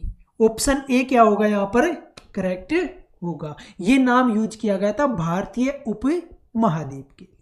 क्लियर बात। चलिए अगला प्रश्न देखिए, हाईडे स्पीच की लड़ाई में किन दो राजाओं ने लड़ाई लड़ी थी। हाईडे स्पीच का युद्ध हुआ था, कहां पर हुआ था, झेलम नदी के तट पर। यह ध्यान रख लेना, झेलम नदी के तट पर हुआ था हाईडे स्पीच का युद्ध। कब, 326 ईसा पूर्व। कब हुआ था, 326 ईसा पूर्व है, सिकंदर और पोरस के मध्य। ऑप्शन बी क्या होगा यहां पर करेक्ट होगा। जो हाईडे स्पीच का युद्ध था यह 326 ईसा पूर्व हुआ था झेलम नदी के तट पर। किनके मध्य, सिकंदर और पोरस के मध्य हुआ था। ठीक है, चलिए अगला प्रश्न देखिए, सेल्यूकस ने सेल्यूसिड मौर्य युद्ध निम्नलिखित में से किस शासक के, मौर्य शासक के खिलाफ लड़ाई लड़ी थी। हम अभी बात कर रहे थे कि सेल्यूकस निकेटर और चंद्रगुप्त मौर्य के मध्य ये युद्ध हुआ था 305 ईसा पूर्व। ठीक है, कब हुआ था, 305 ईसा पूर्व ये युद्ध लड़ा गया था, जिसमें सेल्यूकस ने क्या किया कि अपनी पुत्री हेलेना की शादी चंद्रगुप्त मौर्य के साथ कर दी। साथ ही 4 प्रांत जो थे वो चंद्रगुप्त मौर्य को दहेज के रूप में दिए गए, बोल सकते हैं दिए गए। ठीक है, इसी के साथ बात करें हम यहां पर, चंद्रगुप्त मौर्य ने बदले में 500 हाथी उपहार में दिए थे। तो यहां पर किसके मध्य लड़ा गया था, चंद्रगुप्त मौर्य और सेल्यूकस के मध्य। ऑप्शन ए हमारा क्या होगा करेक्ट होगा। और सेल्यूकस ने अपना राजदूत चंद्रगुप्त मौर्य के दरबार में भेजा था जिसका नाम था मेगास्थनीज। तो यहां पर आशा है कि मौर्य वंश से संबंधित जो भी इंपॉर्टेंट पॉइंट थे जो आपके एग्जाम में पूछे जा सकते हैं वो सभी हमने अच्छे तरीके से यहां पर कवर किए हैं। आशा है कि आपको बहुत अच्छे तरीके से समझ में आए होंगे। ठीक है, अब चलते हैं हमारे नए प्रश्न पर। देखिए अगला प्रश्न देखिए हमारा कि अशोक के लघु शिलालेख भारत के विभिन्न भाग में पाए जाते हैं। ठीक है, अशोक के जो लघु शिलालेख हैं वो भारत के विभिन्न भागों में पाए जाते हैं। निम्नलिखित में से कौन कर्नाटक में अशोक के लघु शिलालेखों का खोज स्थल नहीं है। यहां पर आपके सामने 4 ऑप्शन हैं। इन 4 में 3 ऐसे स्थल हैं जहां पर अशोक के शिलालेख पाए गए हैं, लेकिन एक ऐसा स्थल है जहां पर अशोक के लघु शिलालेख नहीं पाए गए, तो वो है आपका रूपनाथी। ऑप्शन सी यहां पर क्या होगा करेक्ट होगा। अशोक के शिलालेखों की खोज जो है वो 1750 में पोटेदरी पेंथलर ने की थी। ये मैंने आपको क्लियर कर दिया है। सबसे पहले पढ़ा किसने, जेम्स प्रिंसेप ने पढ़ा था। किसने पढ़ा था, जेम्स प्रिंसेप ने। ठीक है, ये पॉइंट क्लियर। अशोक ने ही शिलालेखों की शुरुआत की थी। शिलालेखों के माध्यम से ही लोगों तक संदेश पहुंचाने का कार्य किया था किसने, अशोक ने, जो कि मौर्य वंश का एक शासक था। Clear point. चलिए अगला प्रश्न देखिए, मिर्जा कामरान किस मुगल सम्राट का भाई था। जो मिर्जा कामरान था वो कौन से मुगल सम्राट का भाई था, तो किसका था, हुमायूं का। ऑप्शन ए करेक्ट होगा। जो मिर्जा कामरान था ये किस मुगल सम्राट का भाई था, हुमायूं का ये भाई था।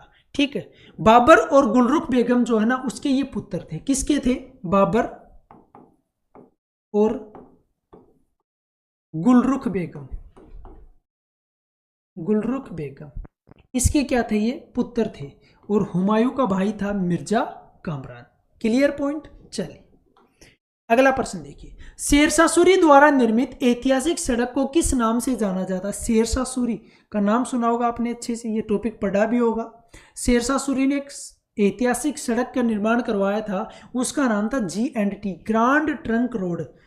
Grand trunk road. Option A क्या होगा यहाँ पर करेक्ट होगा। इन्होंने एक रुपया नामक मुद्रा की भी शुरुआत की थी। किन्होंने, शेरशाह सूरी ने ये शुरुआत की थी। ठीक है, चलिए अगला प्रश्न देखिए, निम्नलिखित में से शासक शासनकाल, यहां पर शासक दिए गए हैं उसके सामने शासनकाल है और पूछ रहा है कि कौन सा सही सुमेलित है। शेरशाह सूरी के बारे में पूछा है कि 1540-1545 ये शेरशाह सूरी का शासनकाल था। इसके बाद अकबर की बात आती है 1556 से 1605। तो दोनों शासनकाल सही है, ऑप्शन डी यहाँ पर क्या होगा, करेक्ट होगा।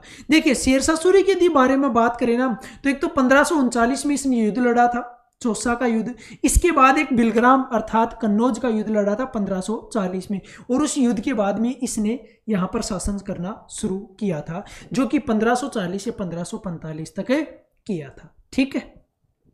अकबर के बारे में बात करें तो इन्होंने एक नए धर्म की शुरुआत की थी, दीन ए इलाही नए धर्म की शुरुआत की थी।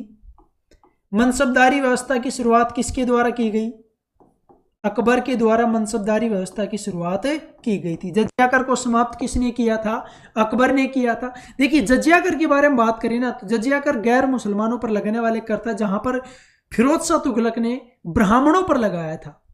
फिरोज शाह तुगलक ने किस पर लगाया था, ब्राह्मणों पर जजिया कर सर्वप्रथम लगाया था, और यहां पर जजिया कर अकबर ने क्या कर दिया था, समाप्त कर दिया था। ठीक है, चलिए अगला प्रश्न देखिए, निम्नलिखित में से किसने मुगल सम्राट हुमायूं को चौसा में हराया था। अभी हम बात कर रहे थे कि हुमायूं का युद्ध, चौसा का और बिलग्राम अर्थात कन्नौज का 2 युद्ध लड़े गए थे। दोनों के बारे में हम यहां पर चर्चा करते हैं। एक तो चौसा का युद्ध हुआ था 1539 में, एक आपका बिलग्राम अर्थात इसको कन्नौज के नाम से भी जाना जाता है, जो 1540 में हुआ था। दोनों हुए थे हुमायूं और शेरशाह सूरी के मध्य, जिसमें दोनों में पराजित हो गया था हुमायूं, और ये यहाँ से गद्दी छोड़कर भाग गया था। और यहाँ पर शुरू होता है सूर साम्राज्य। तो सूर साम्राज्य का संस्थापक कौन है, शेरशाह सूरी, जिसने 1540 में इस गद्दी को, जिस पर मुगल शासन करते आ रहे थे, उस गद्दी को अपना लिया था। ठीक है, ये फिर चला जाता है, फिर 15 साल बाद वापस आता है, फिर से यहां पर युद्ध लड़ता है गद्दी को प्राप्त करने के लिए। लेकिन ध्यान रखना उस समय शेरशाह सूरी नहीं था, तो ये वापस अपनी गद्दी को हथियाने में कामयाब हो जाता है। पॉइंट क्लियर, दोनों युद्ध पता होने चाहिए, एक चौसा का एक बिलग्राम का युद्ध। नेक्स्ट देखिए, किस वर्ष शेर खान ने कन्नौज में हुमायूं को हराया था। वही बात आ गई, कन्नौज का युद्ध जिसको बिलग्राम के युद्ध के नाम से जाना जाता है, हुमायूं को हराया था 1540 में। कब हराया था, 1540 में। और हुमायूं को यहां से भागने में मदद की थी, कहने का मतलब हराया था तो वह यहां से भारत से भाग गया था। ठीक है, गद्दी छोड़कर। नेक्स्ट क्वेश्चन देखिए, शेरशाह सूरी का मकबरा कहाँ स्थित है। जो शेरशाह सूरी जो सूर साम्राज्य का संस्थापक था, उसका मकबरा कहाँ स्थित है, तो उसका मकबरा है सासाराम में। ऑप्शन बी क्या होगा, करेक्ट। बिहार के सासाराम में शेरशाह सूरी का मकबरा है। कहाँ पर, बिहार के सासाराम में शेरशाह सूरी का मकबरा स्थित है, जिसने रुपया नामक मुद्रा की शुरुआत की थी। नेक्स्ट क्वेश्चन देखिए, हुमायूं का उत्तराधिकारी रिक्त स्थान का जन्म निर्वासन में हुआ था। वह केवल 13 वर्ष का था जब उसके पिता की मृत्यु हो गई थी। हुमायूं का उत्तराधिकारी कौन था, जो 13 वर्ष का था और गद्दी ग्रहण की थी, वो था आपका अकबर। ऑप्शन ए यहां पर क्या होगा, करेक्ट होगा। ठीक, चलिए निम्नलिखित में से किस राजवंश ने विजयनगर राज्य की स्थापना की थी। देखिए विजयनगर साम्राज्य के बारे में यदि हम बात करें तो विजयनगर साम्राज्य की जो स्थापना है वो 1336 ईस्वी में। कब, 1336 ईस्वी में हरियर और बुक्का नामक 2 भाइयों ने तुंगभद्रा नदी के दक्षिणी तट पर, ध्यान रखना किस नदी के, तुंगभद्रा नदी के दक्षिणी तट पर संगम वंश के 2 भाई थे, हरियर और बुक्का। इन्होंने विजयनगर साम्राज्य की नींव डाली थी। क्या याद रखा कि 1336 ईस्वी में विजयनगर साम्राज्य की स्थापना हरियर और बुक्का ने तुंगभद्रा नदी के दक्षिणी तट पर नींव डाली थी। किस वंश के थे, संगम राजवंश के। ये जरूर ध्यान रख लेना। तो ऑप्शन ए यहां पर हमारा क्या होगा, करेक्ट होगा। किस राजवंश ने नींव डाली थी, विजयनगर साम्राज्य की संगम राजवंश ने। 2 भाई थे हरियर और बुक्का। कब, 1336 ईस्वी में। किस नदी के तट पर, तो वो नदी आपकी तुंगभद्रा नदी के तट पर। ठीक है, चलिए अगला प्रश्न देखिए। अगला प्रश्न आपका, अंतराज सागर जलाशय का निर्माण किस के शासकों के द्वारा करवाया गया था। जो अंतराज सागर जलाशय है उसका निर्माण किन शासकों के द्वारा करवाया गया था? तो जो विजयनगर साम्राज्य के जो शासक थे उन शासकों के द्वारा ही अंतराज सागर जलाशय का निर्माण करवाया गया था। अगला प्रश्न देखिए, हरिहर और बुक्का ने कर्नाटक में एक स्वतंत्र राज्य की स्थापना की थी। अभी हम बात कर रहे थे 1336 ईस्वी में, और 1336 ईस्वी में रिक्त स्थान तट पर राजधानी विजयनगर की स्थापना की थी। देखिए उस नदी की बारे में हम बात कर रहे हैं, जिस नदी के बारे में मैंने आपको बताया था कि किस नदी के दक्षिणी तट पर, तो वो आपकी तुंगभद्रा नदी। ऑप्शन बी यहाँ पर क्या होगा? करेक्ट होगा। देखिए यहाँ पर बात कर रहे हैं कि राजधानी विजयनगर की स्थापना की।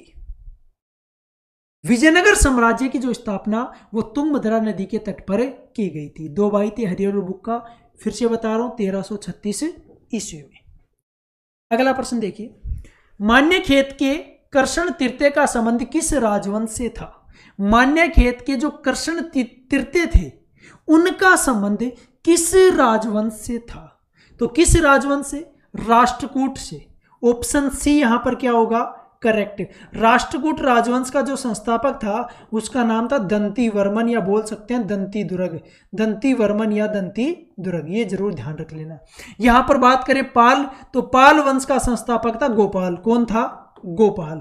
और बात करें गुर्जर प्रतिहार, तो गुर्जर प्रतिहार वंश का जो संस्थापक था वो था आपका नागभट्ट।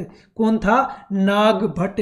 ये ध्यान रखना, किसी भी वंश के संस्थापक से जो भी संबंधित शासक होता है वो पर्सन इंपॉर्टेंट रहता है, वहां से आपको प्रश्न जरूर देखने को मिलता है। राष्ट्रकूट की बात की दंतीवर्मन हो गया, पाल वंश की बात की गोपाल हो गया, और गुर्जर प्रतिहार वंश की बात की तो उसका संस्थापक था नागभट्ट। कौन था?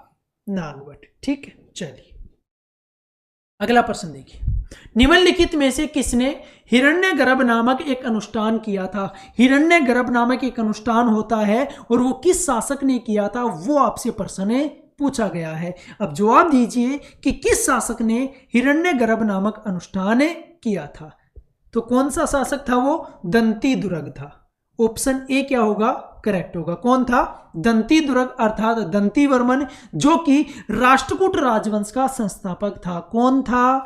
राष्ट्रकूट राजवंश का संस्थापक। Point clear. चलिए अगला प्रश्न देखिए, निम्नलिखित में से कौन राष्ट्रकूट वंश का शासक था? इनमें से यह पूछा है कि राष्ट्रकूट जो वंश था, जो शासक था, उसका शासक कौन था, उस राजवंश का शासक कौन था। यहां पर संस्थापक के बारे में बात नहीं हो रही, उस वंश के बारे में बात हो रही है। राष्ट्रकूट वंश की हम यहां पर बात कर रहे हैं कि इनमें से कौन सा राष्ट्रकूट वंश का शासक था। तो देखिए सबसे पहले बात करें ऑप्शन ए की, तो आपके सामने कनिष्क है, और कनिष्क के बारे में मैंने बताया था कुषाण वंश का संस्थापक था। ये किस वंश का? कुषाण वंश का। समुद्रगुप्त की बात करें तो ये गुप्त वंश का शासक था, जिसको भारत के नेपोलियन की संज्ञा दी गई थी, जिसने स्वयं को सिक्कों पर वीणा बजाते हुए दर्शाया था। इससे हम अंदाजा लगाते हैं कि समुद्रगुप्त क्या था? संगीत प्रेमी था। क्या था? संगीत प्रेमी। अशोक के बारे में बात करें तो यह भी मौर्य वंश का शासक था। किस वंश का? मौर्य वंश का शासक था। अब ऑप्शन बचा है सी ध्रुव, तो यही होगा, एक ऑप्शन तो होगा, तो सीधा सा इसका आंसर दे सकते हैं हम कि ध्रुव जो था वो राष्ट्रकूट वंश का क्या था? शासक था। Point clear. चलिए अगला प्रश्न देखिए, विजयनगर की प्राचीन राजधानी हम्पी कहां स्थित है? विजयनगर की प्राचीन राजधानी कौन सी थी? हम्पी, जो कि यूनेस्को की विश्व विरासत धरोहर की सूची में शामिल है। कहां पर स्थित है? तो यह स्थित है आपकी कर्नाटक में। कहां पर? कर्नाटक में। ऑप्शन सी यहां पर क्या होगा? करेक्ट होगा। विजयनगर की प्राचीन राजधानी थी कौन सी? हम्पी। ठीक है, चलिए अगला प्रश्न देखिए, बाबर को कहां 1530 में पहली बार दफनाया गया था? बाबर को कहां पर 1530 में पहली बार दफनाया गया था? तो कहां पर दफनाया गया था? आगरा में। ऑप्शन बी यहां पर क्या होगा? करेक्ट होगा। देखिए यहां पर प्रश्न में क्या लिखा गया है? 1530 में पहली बार दफनाया गया था, तो क्या इसको 2 बार दफनाया गया था? जी हाँ, इसको 2 बार।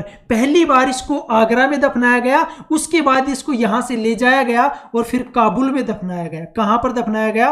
काबुल में दफनाया गया। तो ये जरूर ध्यान रख लेना कि बाबर को 1530 में पहली बार आगरा में दफनाया गया, उसके बाद यहां से ले जाकर इसको काबुल में दफनाया गया। देखिए, बाबर से ही मुगल राजवंश, जो मुगल शासन है उसकी शुरुआत होती है। हम थे 1526 के बारे में बात करें तो 1526 में दिल्ली सल्तनत का अंतिम शासक था लोधी वंश का, वो था इब्राहिम लोधी। कौन था? इब्राहिम लोधी।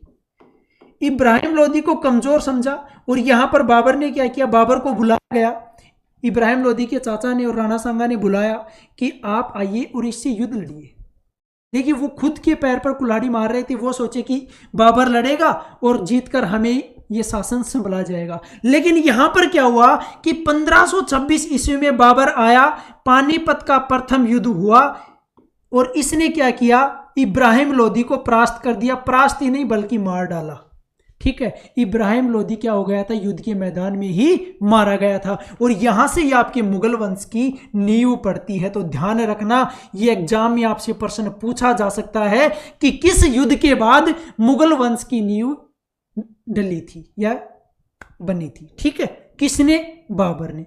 किस युद्ध के बाद? पानीपत के प्रथम युद्ध के बाद, जो कि इब्राहिम लोधी और बाबर के मध्य हुआ था, जिसमें इब्राहिम लोधी युद्ध के मैदान में ही मारा गया था। ठीक है, पॉइंट क्लियर। चलिए अगला प्रश्न देखिए।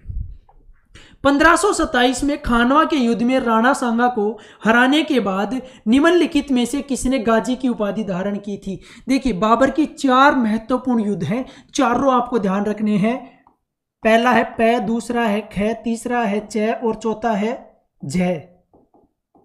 ठीक है, पहला पानीपत का युद्ध जो कि हमने देख लिया 1526 में हुआ था। दूसरा है खानवा का युद्ध जो 1527 में हुआ था। तीसरा है 1528 में चंदेरी का और घाघरा का है आपका 1529 में। ये बाबर के चारों युद्ध हैं, इंपॉर्टेंट युद्ध, आपको पता होनी चाहिए। यहां पर बात करें हम खानवा के युद्ध की कि खानवा का युद्ध हुआ था 1527 में, जिसमें राणा सांगा को पराजित कर दिया था किसने? बाबर ने। और उपाधि धारण की थी किसकी? गाजी की। तो यहां पर ऑप्शन ए हमारा क्या होगा?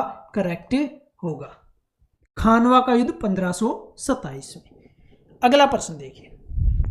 पहला मुगल बादशाह बाबर 1494 में फरगना की गद्दी पर बैठा था। देखिए, बाबर की हम बात कर रहे हैं, ये 1494 में किसकी गद्दी पर बैठा था?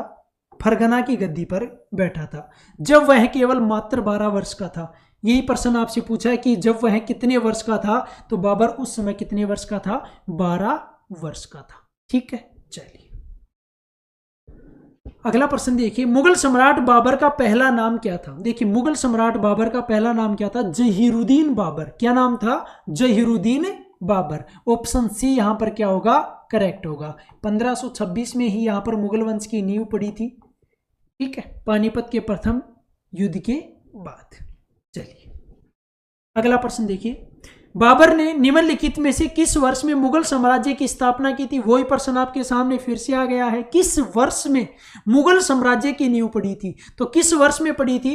1526 में। Option C correct. किस युद्ध के बाद? पानीपत के प्रथम युद्ध के बाद, जो कि बाबर और इब्राहिम लोधी के मध्य लड़ा गया था, जिसमें इब्राहिम लोधी हार गया था। हारा ही नहीं बल्कि युद्ध के मैदान में भी मारा गया था। नेक्स्ट देखिए। बाबर के संस्मरण या बाबरनामा, जिसे तुजुक ए बाबरी के नाम से भी जाना जाता है, किसके द्वारा लिखा गया था? ये बाबर की आत्मकथा है, जीवनी है, तुजुक ए बाबरी। अब प्रश्न आपसे ये पूछा किसके द्वारा लिखी गई, तो बाबर ने ये स्वयं लिखी थी। किसने लिखी थी? बाबर ने ये स्वयं लिखी थी अपनी आत्मकथा। ऑप्शन सी यहां पर क्या होगा? करेक्ट होगा। बाबर की आत्मकथा का नाम ध्यान रखना क्या है? तुजुक ए बाबरी। लेकिन मैं यहां से आपको एक प्रश्न पूछ रहा हूं कि तुजुक ए बाबरी किस भाषा में है? किस भाषा में है? साथ ही एक और पॉइंट बता दो कि जो मुगल वंश की भाषा थी ना, वो फारसी थी। लेकिन प्रश्न मैं पूछ रहा हूं कि तुजुक ए बाबरी जो थी ना, वो किस भाषा में है? ठीक है, नेक्स्ट देखिए। भारत में वास्तुकला की 4 भाग शैली का परिचय किसने दिया? भारत में जो वास्तुकला की 4 भाग शैली थी, 4 भाग का मतलब समझिए, 4 का मतलब आपको पता है 4 होता है, और बाग जो है वो बगीचे का प्रतिनिधित्व कर रहा है यहाँ पर। किसका? बगीचे का। तो इस अवधारणा को जो है ना वो प्रस्तुत किया था किसने? मुगलों ने किया था। और मुगलों में किसने? बाबर ने। किसने? बाबर ने। तो ध्यान रखना, 4 भाग शैली का भारत की वास्तुकला में जो परिचय करवाया था, परिचय किया था, वो किन्होंने किया था? मुगलों ने। और मुगलों में आपसे प्रश्न पूछे तो बाबर ने इस अवधारणा को प्रस्तुत किया था। ठीक है, यहां तक हमने जितने भी इंपॉर्टेंट प्रश्न किए, आशा कि आपको बहुत अच्छे तरीके से प्रश्न समझ में आए होंगे। अच्छे तरीके से इनको याद कर लेना। सभी प्रश्न क्या है? इंपॉर्टेंट है। यदि आप चैनल पर नए हैं तो चैनल को सब्सक्राइब करना न भूलें, बेल आइकन प्रेस कर लें ताकि प्रत्येक क्लास का नोटिफिकेशन आपको प्राप्त हो सके, और जो आपके एग्जाम में कुछ इंपॉर्टेंट जो प्रश्न है वो आपको मिल सके ताकि आप अच्छा स्कोर कर सकें और आप सफलता की ओर बढ़ सकें। धन्यवाद।